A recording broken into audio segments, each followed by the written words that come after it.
নিজেকে ফিট রাখতেছি। তো এই কারণে যে ন্যাশনালি আমি ঢুকতে পারি, আবার বাংলাদেশে সার্ভ দিতে পারি, সার্ভ করতে পারি, আমার পারফর্ম কথা বলবে। আমার বয়স 33 করবো এবং অনেক কিছু দেওয়ার বাকি আছে বাংলাদেশে। আমার কাছে মনে হয় যে সাইলেন্ট থাকা ভালো। ঢাকা আমাকে ট্রাস্ট করে নিয়েছে।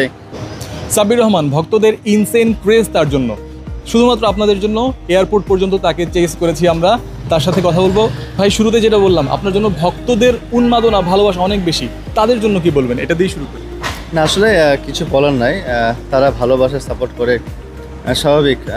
হয়তোবা প্রিভিয়াস কিছু দিন আগে বা কিছু বছর আগে দেশের জন্য ভালো কিছু করেছিলাম বা করেছি বা করছি, বা ভক্তদের চাহিদা মেটাতে পারছি, কোনো সেলফি তুলতে যাচ্ছে, সেলফি তুলতেছি। তাদের ভালোবাসা এবং তাদের যে আবেগ, তাদের যে সাপোর্ট অতুলনীয়, এবং আমি খুব থ্যাঙ্কফুল তাদের কাছে এবং খুবই কৃতজ্ঞ তারা যে ভালোবাসা আমাকে। যে জায়গায় ভক্তদের কথাটা উঠলো যে জাতীয় দলের সাম্প্রতিক মিডল অর্ডার ব্যর্থতায় তারা আপনাকে মনে করছেন সবসময় যে আপনি আসলে হয়তো আরও বেটার হতো, তো এই জায়গায় আপনার ধারণা? না, আসলে ধারণার বিষয়টা হচ্ছে আমার উপরে সব কিছু না, আমার পারফর্ম কথা বলবে। লাস্ট 2 বছর আমি কোথায় ভালো খেলছি বা কীভাবে খেলেছি, আরও সুযোগ পেয়ে আরও ভালো খেলার চেষ্টা করব। মিডল অর্ডার ক্রস করছে, সবাই আমার নাম বলতেছে, বাট আমার কাছে মনে হয় যে আমার বয়স 33, আরও কিছুদিন দেওয়ার, সার্ভিস দেওয়ার অবশ্যই ট্রাই করবো এবং অনেক কিছু দেওয়ার বাকি আছে বাংলাদেশে। তো ইনশাআল্লাহ চেষ্টা করবো, যদি ঢুকতে পারি চেষ্টা করবো ভালো কিছু করার জন্য। ভক্তরা যেমনটা মনে করছেন আপনি আসলেই সমস্যার সমাধান হয়ে যাবে, আপনার কাছে এমন মনে হয় কিনা?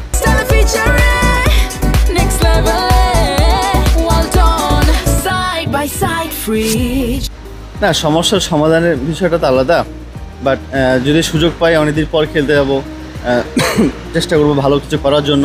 এছাড়া তো আমার হাতে নাই, পারফরমেন্স আমার কোনো হাতে নাই, বাট বাকি তো আল্লাহর ইচ্ছা ইনশাল্লাহ। আপনার কথায় এইটুকু স্পষ্ট, আপনিও জাতীয় দলের স্বপ্ন বা ইচ্ছা রাখেন এখনও পর্যন্ত, এবং সেই লক্ষ্যে আপনি কিভাবে কাজ করছেন? না, অবশ্যই লক্ষ্য তো অবশ্যই একটাই, যে ন্যাশনালে কীভাবে ঢোকা যায়। NCL T20 খেলেছি, NCL 4 ডে ম্যাচ খেলতেছি, অবশ্যই নিজেকে ফিট রাখতেছি। তো এই কারণে যে ন্যাশনালি আমি ঢুকতে পারি, আবার বাংলাদেশে সার্ভ দিতে পারি, সার্ভ করতে পারি। তো অবশ্যই আশা করতেছি, হোপফুল ইনশাল্লাহ ভালো খেলে আবার ঢুকবো ইনশাল্লাহ।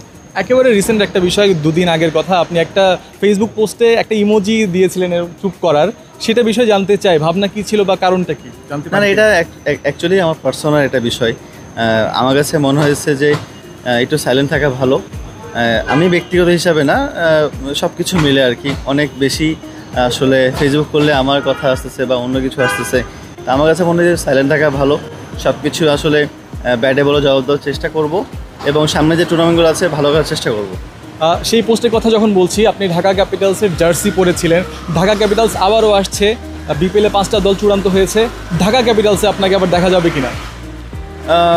ঢাকা ক্যাপিটালস যদি টিম থাকে এবং ঢাকা টিম নিয়েছে, আমি জানি না কে নিয়েছে, ওনাদের যদি আমাকে নিয়ে প্ল্যান থাকে, অবশ্যই আমি প্ল্যানে থাকবো ইনশাল্লাহ। এবং সবসময় ঢাকা তো একটা বড় টিম, বড় নাম, তো সবাই চায় বড় টিমে খেলার জন্য। আর আমার জার্সি পরে যেটা দিয়েছি হচ্ছে, এটা আমি যেহেতু গত 2 বছর আগে বিপিএলে খেলতে পারি নাই, ঢাকা আমাকে ট্রাস্ট করে নিয়েছে, তো এটা সিম্পিতি, এটা ভালোবাসা কাজ করে সবসময়। তো এটা আমার বেস্ট ছবি মনে হয়েছে বিপিএলের, সো এই জন্য আমি একটু দিয়েছি। বাট আলহামদুলিল্লাহ, অন্য কোনো মিনিং না, বাট আমার কাছে মনে হয় যেটা আমার পার্সোনাল থট হতে পারে। এইবার বিপিএলে 5টা দল খেলবে, সেখানকার কোনো দল আপনার সাথে যোগাযোগ করেছে কিনা বা কথা হয়েছে কিনা প্রাথমিকভাবে? যোগাযোগের আগে তো আরও ওনারা যে টিম পাবে, নাকি কোন টিম পাবে এটা আগে শিওর ছিল না। তো গতকালকে যেহেতু টিম পেয়েছে, তো হোপফুলি কেউ না কেউ কন্ট্যাক্ট করবে, বা কন্ট্যাক্ট না হলেও ড্রাফটও থাকবে ইনশাল্লাহ। তো হোপফুলি তারা ওখান থেকে পিক করে নেবে ইনশাল্লাহ। আপনার একটা আক্ষেপ ছিল, গত বিপিএলের সময় বলেছিলেন যে কিছু মানুষ আপনাকে ভালো হতে দিচ্ছে না, বা আপনার ইস্যু আসলেই ডিসিপ্লিনারি ইস্যুগুলো চলে আসে। এখন সেই আক্ষেপের জায়গাটা কেমন? না, দেখেন ভাই, সবার চোখে নজর এক না, সবার মানুষের মেন্টালিটি এক না। কেউ হয়তো বা নজর দেখে, কেউ বাঁকাভাবে দেখে, কেউ সোজাভাবে দেখে। বাট আমার কাছে মনে হচ্ছে আমি ব্যক্তিগত হিসেবে আমি কেমন, আমার লাইফ কেমন চলছে, বা আমি কীভাবে ভালো আছি, সো এটা নিয়ে আমি সবসময় ফোকাস করি।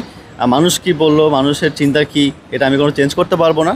বাট আমার মতো আমি চলাফেরা করতে পারলে, যদি ভালো থাকি, তাহলে ওয়াই নট, আমি এরকম থাকলে সমস্যা কোথায়? NCL T20 খেলেছেন, 4 ডে চলছে, আপনার সাম্প্রতিক পারফরমেন্সে আপনার স্যাটিসফ্যাকশন কেমন?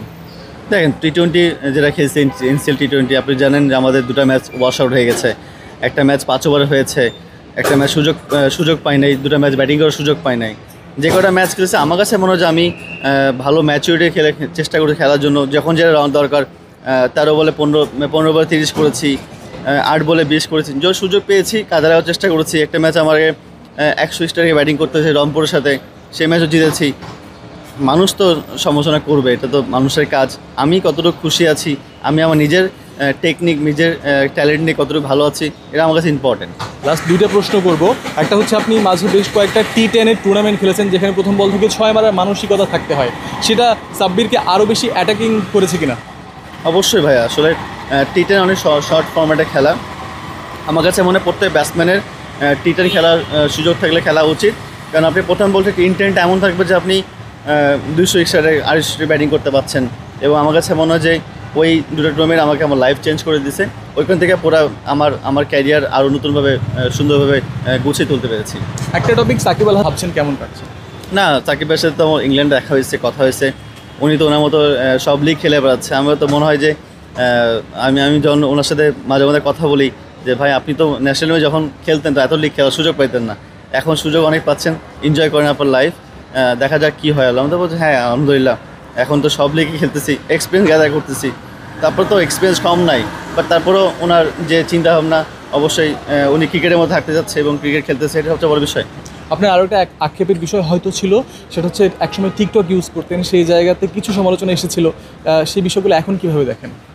না দেখেন, পার্সোনাল বিষয় না, আসলে আমাদেরকে জানতে হবে যে পার্সোনাল কোন জিনিসটা আমাদের পার্সোনাল, কোনটা প্রফেশনাল। পার্সোনাল কিন্তু এক না। ওই যে বললাম যে মানুষের মেন্টালিটি, মানুষের চোখের আকৃতি আমাদেরকে দৃষ্টিকোণ করে ফেলে যে এটা করা যাবে না, এটা করা যাবে। বাট মানুষের একটা ফানি এন্টারটেনমেন্ট জায়গা থাকা উচিত, সেই এন্টারটেনমেন্ট হিসাবে আমি কাজটা করেছিলাম। বাট আমার কাছে মনে হয় যে এটা আমার ব্যক্তিগত বিষয় আর কি। লাস্ট প্রশ্ন, ভাবির পছন্দের ক্রিকেটার সাকিব আল হাসান, সেই বিষয়টা আপনি কীভাবে দেখেন? না অবশ্যই স্বাভাবিক, ফ্রিডম লাইফ, সবার স্বাধীনতা থাকা উচিত। যে যার পছন্দ অবশ্যই প্রকাশ করবে, এটা কোনো সন্দেহ নাই।